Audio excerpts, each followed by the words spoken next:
En este video exploraremos los primeros 14 años del reinado de Carlos I de España, 1516, 1530, y cómo esas décadas redefinieron la vida de los españoles, cristianos viejos, conversos, mudéjares, gitanos y las nacientes clases medias urbanas. Veremos 18 datos que desentrañan los cambios sociales, culturales, políticos y económicos de 1516 a 1530, desde su llegada a España tras la muerte de Fernando el Católico, pasando por la rebelión de los comuneros, la expansión imperial, hasta la gestación de una administración burocrática que consolidó el poder real.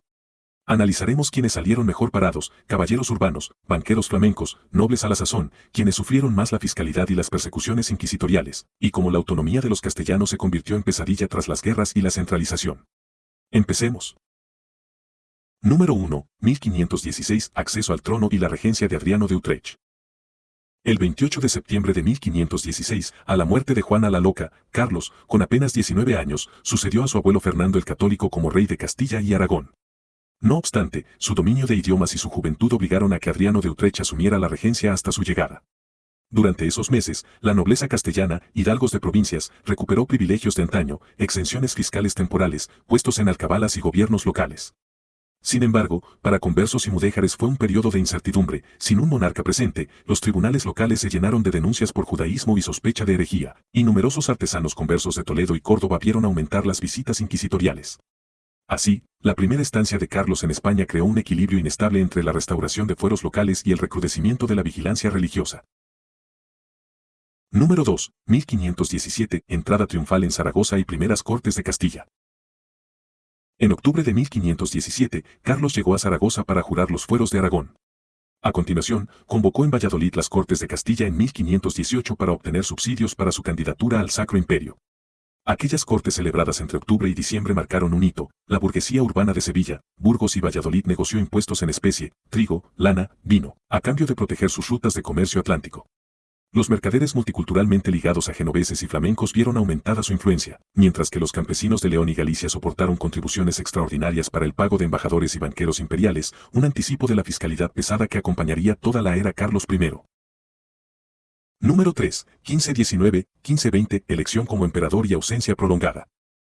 El 28 de junio de 1519, Carlos fue proclamado emperador del Sacro Imperio Romano Germánico. Como Carlos V partió de Sevilla en octubre de 1520 rumbo a Alemania, dejando una España desprotegida, con un rey ausente y consejeros foráneos. Para las ciudades castellanas, su partida supuso el retorno de caudillos locales. Magnates como el duque de Medinaceli y el conde de Haro se disputaron audiencias y cargos de confianza. Las élites conversas, protegidas por Francisco de los Cobos, experimentaron un respiro temporal, pero las clases bajas, artesanos, jornaleros y labradores, vieron crecer el bandolerismo en caminos y la inseguridad urbana, pues los alguaciles reales tardaban en llegar a reprimir saqueos. La lejanía del monarca exacerbó viejas tensiones de poder regional. Número 4. 1520. Levantamiento de los comuneros, sueños de autonomía frente a monarquía imperial.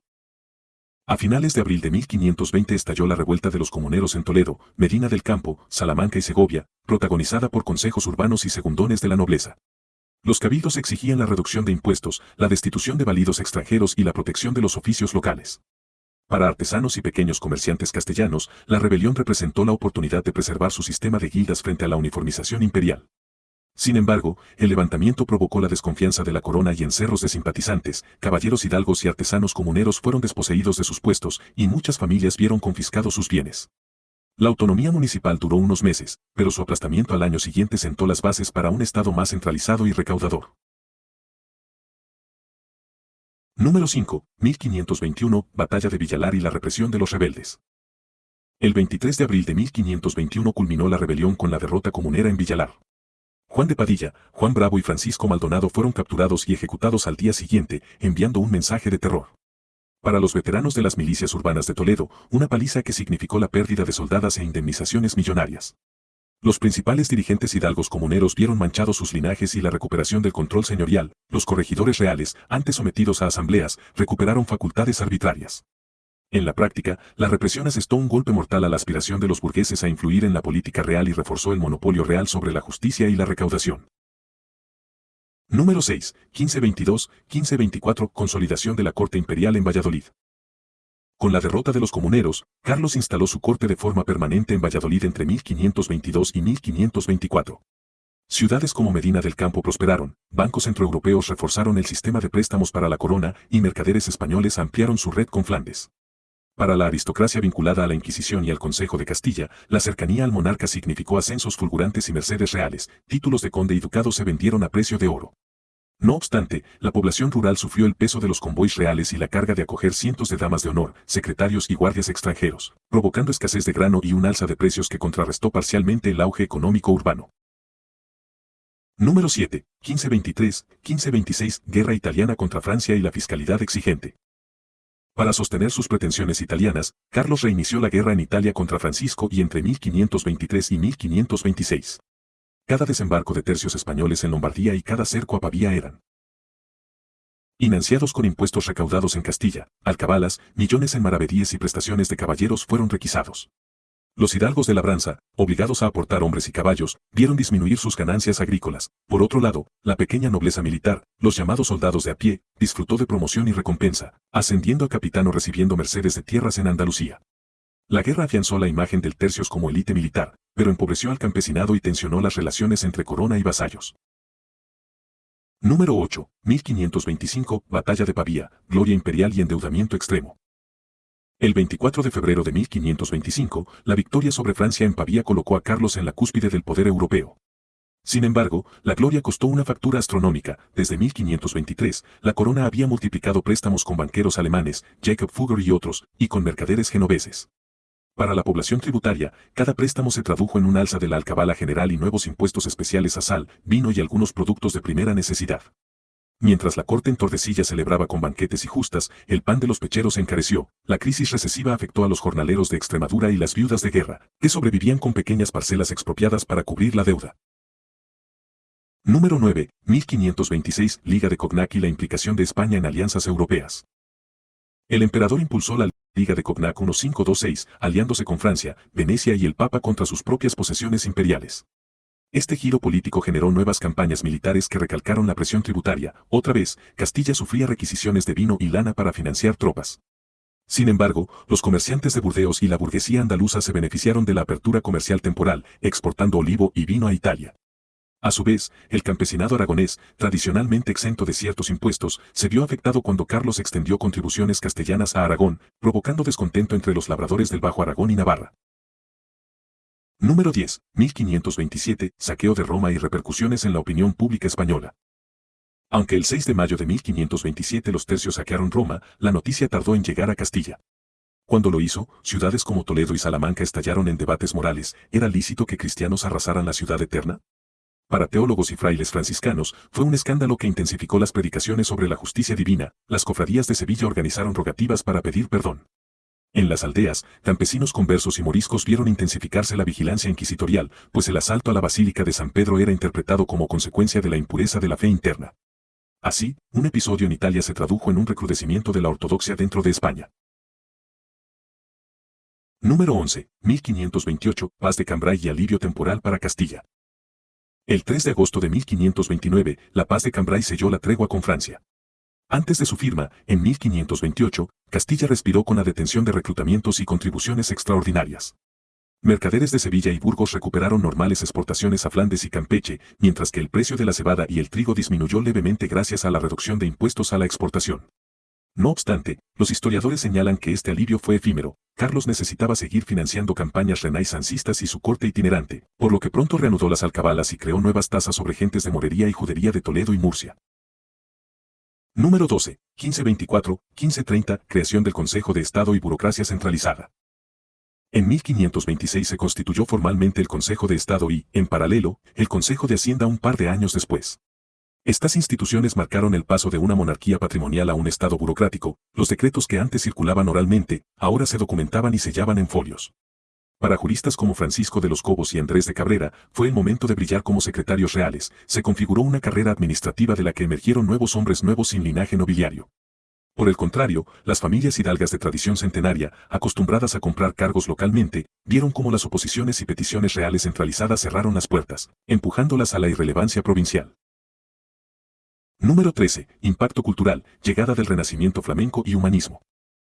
Desde 1518, el joven monarca introdujo artistas y humanistas flamencos en su corte, Juan de Flandes, Roger de la Pascher, y eruditos que difundieron el humanismo renacentista en España. Para la nobleza urbana y la incipiente burguesía, esto significó un impulso cultural sin precedentes. Las universidades de Salamanca y Alcalá se llenaron de tratados de Erasmo de Róterdam, y los salones literarios se multiplicaron. Sin embargo, la Inquisición, aterrada ante ideas críticas, vetó obras consideradas sospechosas, limitando la circulación de textos. Los conversos, muchos de ellos intelectuales, debían publicar bajo seudónimos o arriesgar la quema de sus libros, condicionando el verdadero florecimiento cultural. Número 14. Política hacia mudéjares y moriscos, de tolerancia a presiones asimilacionistas. Durante estos primeros 14 años, Carlos heredó la convivencia de mudéjares en Valencia y Murcia, pero bajo presión creciente. A partir de 1526 se recrudecieron los edictos de conversión obligatoria, las comunidades islámicas debían bautizarse o abandonar tierras lucrativas de regadío. Para propietarios cristianos y cosarios sevillanos, era una oportunidad de adquirir haciendas; para los mudéjares, una tragedia. Quienes aceptaron el bautismo, moriscos, vivieron en barrios segregados, obligados a hablar castellano y adoptar vestimentas cristianas, con multas diarias en caso contrario.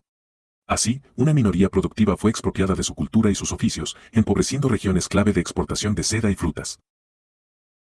Número 15. Edicto de expulsión de gitanos 1526, el fin de una comunidad itinerante. En 1526, Carlos promulgó un edicto que ordenaba la expulsión de los gitanos de Castilla; debía ejecutarse antes de fin de año en monotonía con arzobispados y corregidores. Gitanos que hasta entonces vivían en márgenes urbanos, ofreciendo música y artesanía, fueron arrestados, condenados a galeras o deportados a los muelles de Valencia. Para los pueblos cristianos viejos y muchos artesanos, representaba la eliminación de supuestos vagos y maleantes; para la comunidad romaní, significó la ruptura de redes familiares y la pérdida de su forma de vida nómada. Pocos sobrevivieron ocultándose en montañas, muriendo de hambre o integrándose forzosamente como jornaleros rurales. Número 16. Epidemias y demografía, la llegada de la sífilis y crisis sanitaria. Hacia 1525-1526, el retorno de soldados de Italia trajo consigo la sífilis, llamada entonces morbo galicano. Se propagó rápidamente en ciudades portuarias como Sevilla y Barcelona, colapsando hospitales conventuales. El impacto social fue brutal; campesinos que emigraban a las ciudades buscaban trabajo en talleres y mercerías, contagiándose de la enfermedad; conversos y moriscos, marginados de hospitales municipales, debían recurrir a curanderos clandestinos a precios abusivos. La mortalidad aumentó, la natalidad bajó y, en algunos pueblos de Extremadura, la escasez de mano de obra agravó la crisis agraria, mientras la corona destinaba fondos a construir nuevas enfermerías para pobres diabéticos. Número 17. Reformas de comercio interno, las ordenanzas de Medina del Campo 1527. En 1527 se publicaron las ordenanzas de Medina del Campo, destinadas a regular el intercambio de lana, vino y cereales entre villas. Estas normas definieron pesos y medidas únicas, establecieron mercados estacionales y protegieron a mercaderes castellanos frente a competidores aragoneses y navarros. Para las grandes compañías laneras de Burgos y Segovia, fue un empujón para consolidar monopolios y exportar pellones a Flandes; para los pequeños traperos y labradores, significó la prohibición de vender excedentes en ferias foráneas, encareciendo sus ingresos. El centralismo económico benefició a industriales urbanos, pero tensó la convivencia con regiones históricamente autónomas en comercio. Número 18. 1530. Reflexión final, un imperio en ciernes y una sociedad partida. Al llegar a 1530, Carlos I había asentado un vasto imperio que abarcaba Austria, los Países Bajos e Italia, llevando a España a su edad de oro. Las élites militares y urbanas ganaron títulos, rentas y acceso a redes europeas; la burocracia creció, las cortes perdieron voz, y la corona dispuso de ingresos constantes. Empero, para campesinos sometidos a recaudaciones, conversos y mudéjares acosados, gitanos expulsados y artesanos sometidos a regulaciones asfixiantes, la vida se tornó más dura que bajo los reyes católicos. Las tensiones étnicas se agravaron con persecuciones religiosas, y la movilidad social se polarizó; pocos ascendieron, la mayoría vio erosionadas sus costumbres y medios de subsistencia. Así, esos 14 años definieron a España del siglo XVI, un coloso político con el corazón dividido y heridas sociales que tardarían décadas en cicatrizar. En conclusión, estos 18 datos revelan cómo, entre 1516 y 1530, Carlos I transformó España en un imperio sin precedentes, centralizó la administración, impuso fiscalidad exigente, suprimió privilegios locales y prolongó guerras europeas que sustentaron su gloria. Pero, al hacerlo, marginó a conversos, mudéjares y gitanos, empobreció al campesinado y tensó las aspiraciones de las ciudades que soñaban con autonomía. El equilibrio entre poder absoluto e intereses regionales se rompió, dibujando una España poderosa y fragmentada. Si este viaje histórico te atrapó, suscríbete a Historia Iberoamericana, dale me gusta y cuéntanos en los comentarios qué otro reinado o periodo deseas explorar con nosotros. Hasta la próxima.